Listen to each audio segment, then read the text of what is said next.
मेरा अभिवादन स्वीकार करें दोस्तों। मैं सुजाता नागर आज आप सभी के लिए लेकर आई हूँ हुमायूं के मकबरे। जैसा कि आप सभी जानते हैं कि हुमायूं को मुगल वंश के सेकंड संस्थापक के रूप में जाना जाता है। उनके इस मकबरे को मुगलिया इमारतों के सरवरा का खिताब क्यों कहा जाता है, साथ ही साथ बात करेंगे इस मकबरे से जुड़ी दिलचस्प कहानी की। तो आइए मेरे साथ चलते हैं फिर से एक बार एक सुनहरे सफर पर।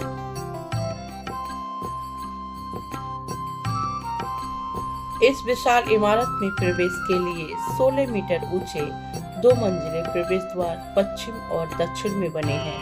इन द्वारों में दोनों ओर कक्ष हैं एवं ऊपरी तल पर छोटे छोटे प्रांगण हैं।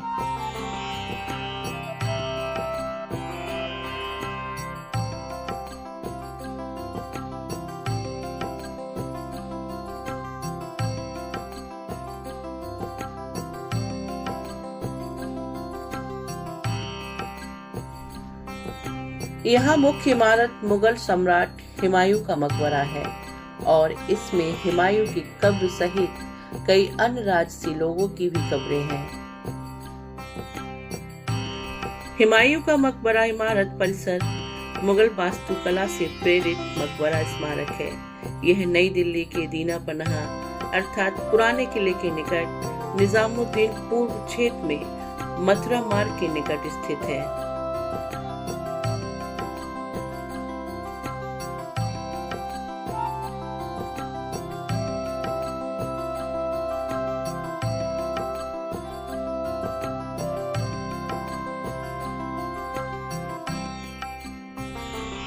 यह समूह विश्व धरोहर घोषित है एवं भारत में मुगल वास्तुकला का प्रथम उदाहरण है। इस मकबरे में वही चारबाग शैली है जिसने भविष्य में ताजमहल को जन्म दिया।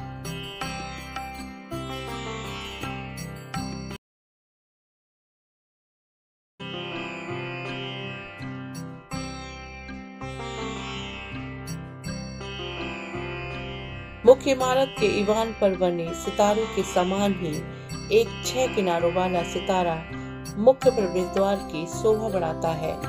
मकबरे का निर्माण मूल रूप से पत्थरों को गारे चूने से जोड़कर किया गया है और उसे लाल बलुआ पत्थर से ढका हुआ है।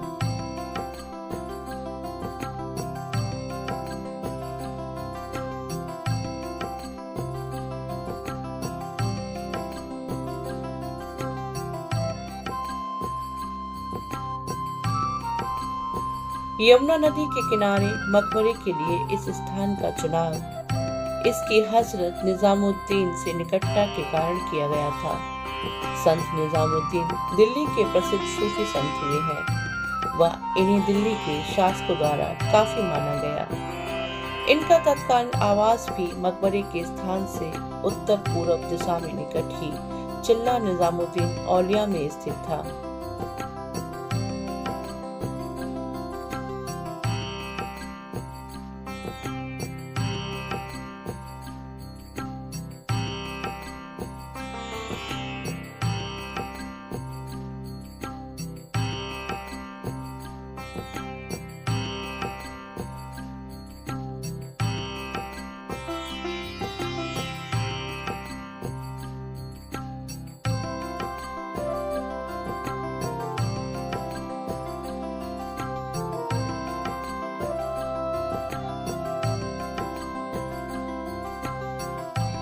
मुख्य इमारत के निर्माण में 8 वर्ष लगे, किंतु इसकी पूर्ण शोभा इसको घेरे हुए 30 एकड़ में फैले चारबाग शैली के मुख्य उद्यानों से निखरती है।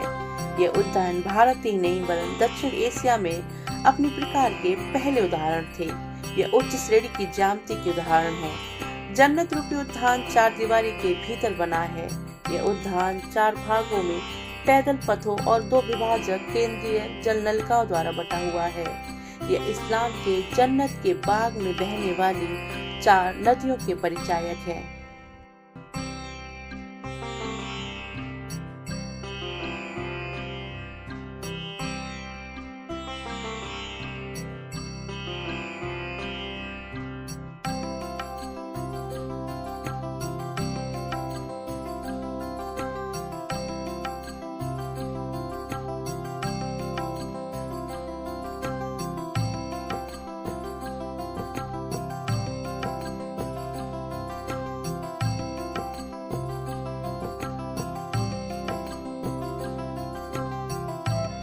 यह मकबरा हुमायूं की विधवा बेगम हमीदा बानो बेगम के आदेशानुसार 1565 में बना था।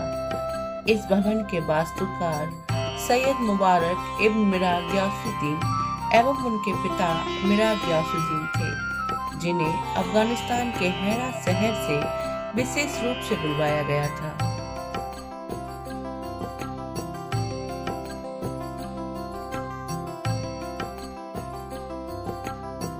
फारसी वास्तुकला से प्रभावित यह मकबरा 47 मीटर ऊंचा और 300 फीट चौड़ा है। इमारत पर फारसी बल्बुअस गुंबद बना है, जो सर्वप्रथम सिकंदर लोदी के मकबरे में देखा गया था।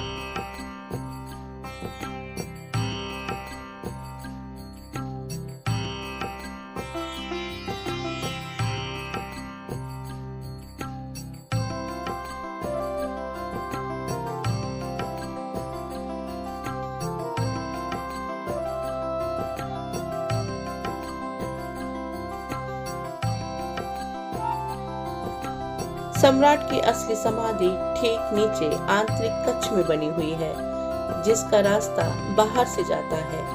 इसके ठीक ऊपर दिखावटी किंतु सुंदर प्रतिकृति बनाई हुई है। नीचे तक आम पर्यटकों को पहुंच नहीं दी गई है।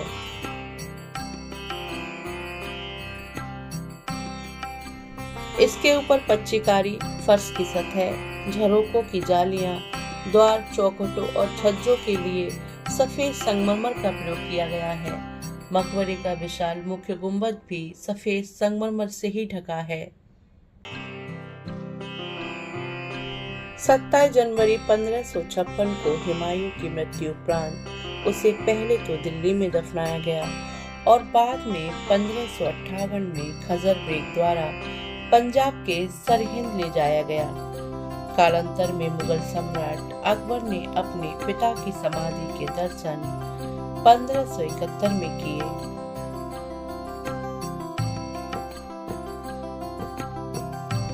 मकबरे का निर्माण हमीदा बानो बेगम के आदेशानुसार 1565 में हुमायूं की मृत्यु के 9 वर्ष उपरांत आरंभ हुआ। तब इसकी लागत 15 लाख रुपए आई थी।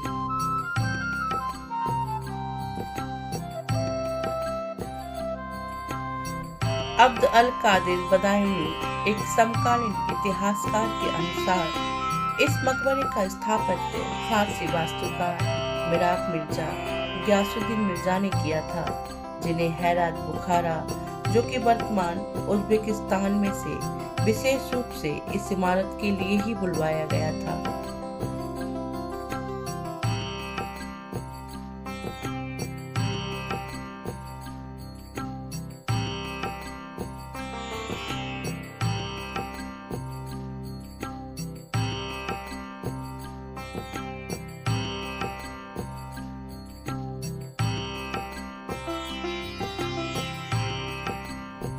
इस परिसर में मुख्य इमारत मुगल सम्राट हुमायूं का मकबरा है। हुमायूं के कब्र के अलावा उसकी बेगम हमीदा बानो तथा बाद के सम्राट शाहजहां के ज्येष्ठ पुत्र दारा शिकोह और कई उत्तराधिकारी मुगल सम्राट जहादर शाह, फर्रुखियार, रफी उल दर्जत, रफी उल दौलत एवं आलमगीर द्वितीय आदि की कब्रें भी स्थित हैं।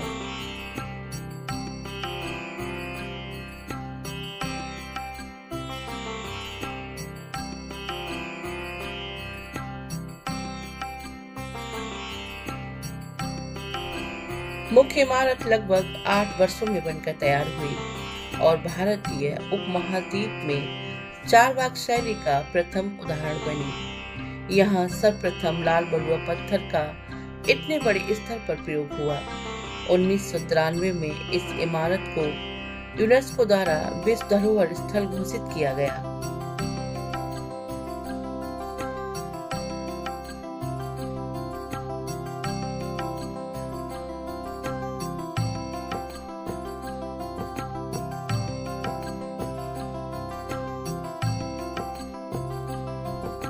इस इमारत में मुगल स्थापत्य में एक बड़ा बदलाव दिखा, जिसका प्रमुख अंग चारबाग शैली के उद्यान थे। ऐसे उद्यान भारत में इससे पूर्व कभी नहीं दिखे थे और इसके बाद अनेक इमारतों का अभिन्न अंग बनते गए।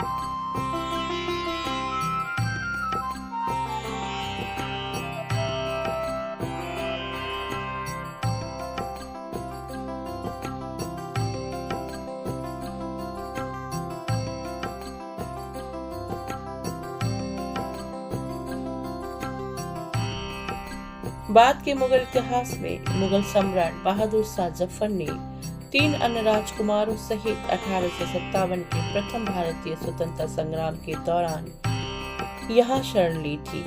बाद में उन्हें ब्रिटिश सेना के कप्तान हॉटसन ने यहीं से गिरफ्तार किया था और फिर उन्हें रंगून में मृत्यु पर्यंत कैद कर लिया गया था। दिल्ली से अपने विदा होने को बहादुर शाह जफर ने इन शब्दों में बांधा था।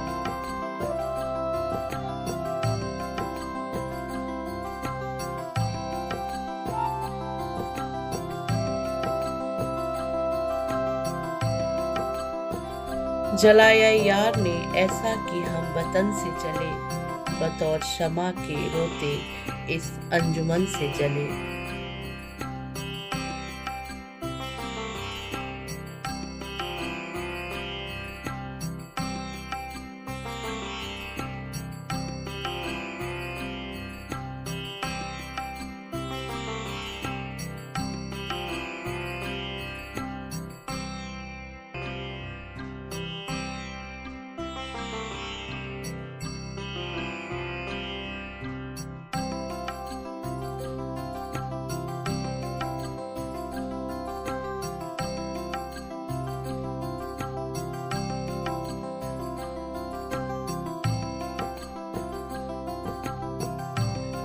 ये मकबरा मुगलों द्वारा इससे पूर्व निर्मित हुमायूं के पिता बाबर के काबुल स्थित मकबरे बागे बाबर से एकदम अलग था।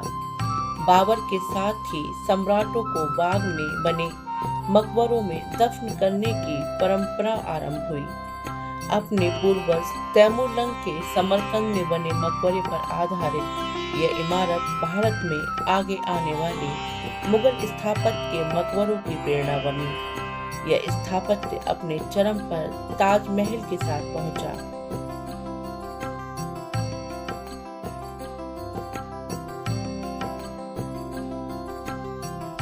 मेरा आप सभी से अनुरोध है कि आप मेरे वीडियो को शेयर जरूर किया करें। वीडियो अगर पसंद आती है तो आप लाइक करें और मेरे चैनल को सब्सक्राइब जरूर कर लें। इसी के साथ बेल आइकन दबाना ना भूलें। मेरी आगे आने वाली वीडियोस की नोटिफिकेशन आप सभी के पास समय से पहुंच जाएगी। मेरा वीडियो देखने के लिए आप सभी का अनेकों धन्यवाद। नमस्कार।